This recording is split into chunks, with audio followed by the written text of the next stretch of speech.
Assalamualaikum warahmatullahi wabarakatuh. Nama saya Anissa Diftania dari kelas AKP 6B. Di sini saya akan menjelaskan mengenai siklus akuisisi modal dan pembayaran kembali dengan subtopik wesel bayar. Sebelumnya saya akan menjelaskan apa itu siklus akuisisi modal dan pembayaran kembali. Siklus akuisisi modal dan pembayaran kembali adalah siklus yang berfokus pada akuisisi sumber daya modal melalui utang bunga dan ekuitas pemilik dan pembayaran kembali modal tersebut. Siklus ini juga mencakup pembayaran utang dan dividen.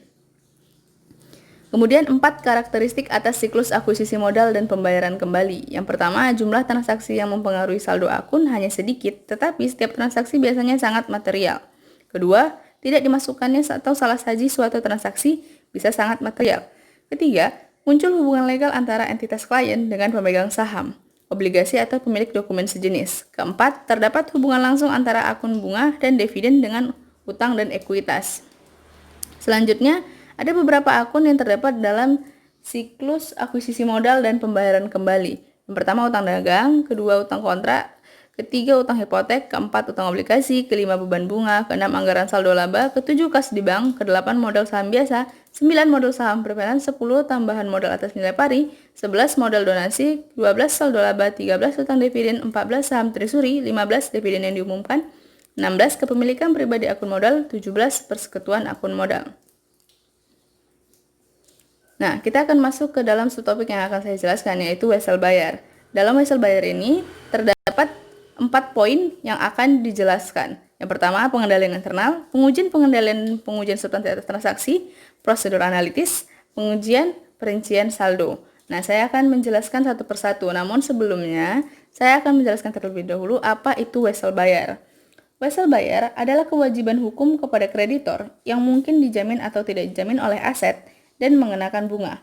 Pada umumnya, wesel bayar selama satu periode adalah 1 bulan dan 1 tahun, tetapi ada juga yang lebih lama. Wesel bayar diterbitkan untuk tujuan yang berbeda, dan properti yang diberikan sebagai jaminan mencakup berbagai aset seperti sekuritas, piutang usaha, persediaan, dan aset tetap. Pembayaran pokok dan bunga atas wesel harus dilakukan sesuai dengan persyaratan dalam perjanjian pinjaman. Tujuan dari audit atas wesel bayar adalah untuk menentukan apakah pertama, pengendalian internal terhadap wesel bayar sudah memadai, kedua, transaksi pembayaran pokok dan bunga yang melibatkan wesel bayar diotorisasi secara layak, yang ketiga, kewajiban untuk wesel bayar dan beban bunga terkait, serta kewajiban akrual yang telah dinyatakan secara layak seperti yang didefinisikan oleh 7 dari 8 tujuan audit yang berkaitan dengan saldo. Yang terakhir, pengungkapan yang terkait dengan wesel bayar dan beban bunga terkait memenuhi 4 tujuan audit penyajian dan pengungkapan. Kemudian masuk poin pertama, pengendalian internal. Terdapat 4 pengendalian yang penting terhadap wesel bayar. Yang pertama, otorisasi yang tepat atas penerbitan wesel baru. Tanggung jawab atas penerbitan wesel baru harus diberikan kepada Dewan Direksi atau personel manajemen tingkat tinggi. Pada umumnya, diperlukan 2 tanda tangan dari pejabat yang berwenang untuk semua perjanjian pinjaman yang biasanya menetapkan jumlah pinjaman, suku bunga, syarat pembayaran kembali, dan aset yang dijaminkan. Kedua, pengendalian yang memadai terhadap pembayaran kembali pokok dan bunga. Pembayaran bunga dan pokok secara periodik harus menjadi subjek pengendalian dalam siklus akuisisi dan pembayaran. Pada saat wesel diterbitkan, Departemen Akuntansi harus menerima halian wesel tersebut seperti ketika menerima faktur vendor dan laporan penerimaan. Ketiga, dokumen dan catatan yang memadai. Hal tersebut mencakup catatan pembantu dan pengendalian terhadap wesel kosong serta wesel yang telah dibayar oleh yang berwenang. Wesel yang telah dibayar harus dibatalkan dan ditahan di bawah pengawasan pejabat yang berwenang. Keempat, verifikasi independen periodik. Secara periodik, catatan wesel yang terinci harus direkonsiliasi dengan buku besar umum dan dibandingkan dengan catatan pemegang wesel oleh karyawan yang tidak bertanggung jawab menyimpan catatan yang terinci. Pada waktu yang sama, seseorang yang independen harus menghitung ulang beban bunga atas wesel untuk menguji keakuratan penyimpanan catatan. Poin kedua, pengujian pengendalian dan pengujian substantif atas transaksi. Pengujian atas transaksi wesel bayar melibatkan penerbitan wesel dan pembayaran kembali pokok serta bunganya.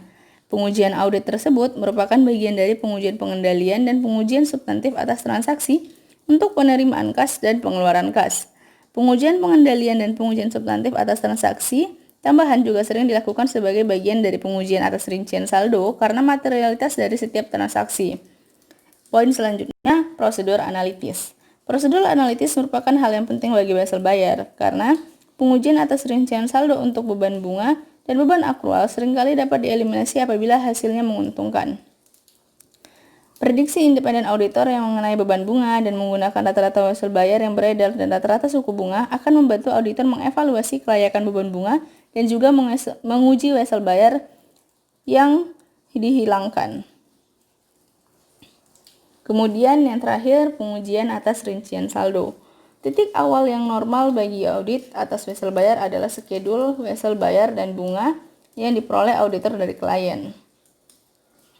Skedul khusus termasuk informasi yang terinci tentang semua transaksi yang terjadi sepanjang tahun menyangkut pokok, bunga, saldo awal dan saldo akhir wesel bayar, dan utang bunga, serta informasi deskriptif mengenai wesel seperti tanggal jatuh tempo, suku bunga, dan aset yang dijadikan sebagai jaminan. Jika ada sejumlah transaksi yang melibatkan wesel selama tahun tersebut, mungkin tidak praktis bagi auditor untuk memperoleh skedul macam itu. Dalam situasi tersebut, auditor lebih baik meminta klien untuk hanya menyiapkan skedul wesel dan saldo yang belum dibayar pada akhir tahun, yang menunjukkan deskripsi setiap wesel dan saldo akhirnya, utang bunga pada akhir tahun termasuk jaminan suku bunga. Tujuan audit yang berkaitan dengan saldo yang dapat diterapkan dan prosedur audit yang umum yang ketika diterapkan ke skedul wesel bayar, sekali lagi banyak pengujian sangat bergantung pada materialitas wesel bayar dan efektivitas pengendalian internal. Dua tujuan audit yang berkaitan dengan saldo yang paling penting dalam wesel bayar adalah: pertama, wesel bayar yang ada telah dicantumkan; kedua, wesel bayar dalam skedul telah dicatat secara akurat. Tujuan tersebut sangat vital karena salah saja dapat menjadi material meskipun salah satu wesel dihilangkan atau tidak benar. Selain tujuan yang berkaitan dengan saldo, 4 tujuan yang berkaitan dengan penyajian dan pengungkapan juga merupakan yang sangat penting bagi wesel bayar karena standar akuntansi mengharuskan agar catatan kaki menggambarkan secara memadai syarat wesel bayar yang beredar dan aset yang dijaminkan atas pinjaman tersebut. Nah, sekian yang dapat saya sampaikan, kurang lebihnya saya mohon maaf. Semoga apa yang saya sampaikan akan bermanfaat untuk teman-teman semua. Terima kasih. Assalamualaikum warahmatullahi wabarakatuh.